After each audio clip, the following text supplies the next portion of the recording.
नीति इतना आसान काम नहीं। मैं तो सीख रहा हूं।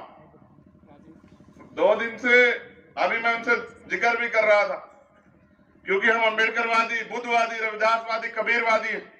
चौधरी चरण सिंह जी भी कबीरवादी थे, आर्य समाजी थे। आर्य समाजी पूरी मूवमेंट जो है अंधविश्वास, पाखंडवाद, मूर्ति पूजा के खिलाफ शुरू हुई। मैं गया,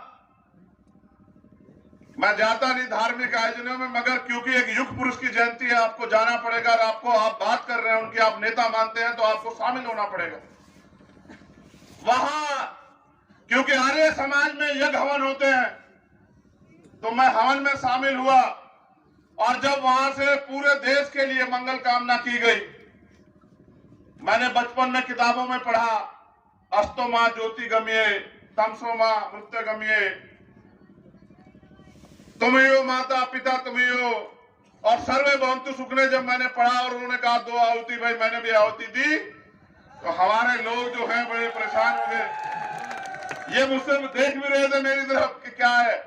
तो मैंने कहा भाई देखो, भारत का संविधान धार्मिक आजादी देता है और सबको अपने अपने धर्म को मानने की इजाजत है। मैं आपके साथ खड़ा हूं, कंधे से कंधा मिला के किसान कमेरे मजदूरों की लड़ाई एड़ी से चोटी के जोड़ लगा के लड़ी जाएगी। और जिस एकता को बनाने के लिए हम लोग निकले, उसके लिए कोई कुर्बानी देनी पड़े, आरोप लगे, गोलियां चले, मुकदमे हो जाए या फिर फांसी तक की नौबत आ जाए, अब इस देश में जरूरत है किसान कमेरों को एकता की। उसके लिए सारी कुर्बानी देने के लिए हम लोग तैयार हैं। हमारी एकता का नमूना आपने खतौली में देखा कि जो लोग कहते हैं अजय है, उनकी अजय पराजय में बदल गई। और जनता ने कहा कि इस गठबंधन को हम लोग जिता के संदेश देते हैं कि इस गठबंधन के जरिए किसानों की आवाज उठेगी, मजदूरों की आवाज उठेगी, नौजवानों की आवाज उठेगी।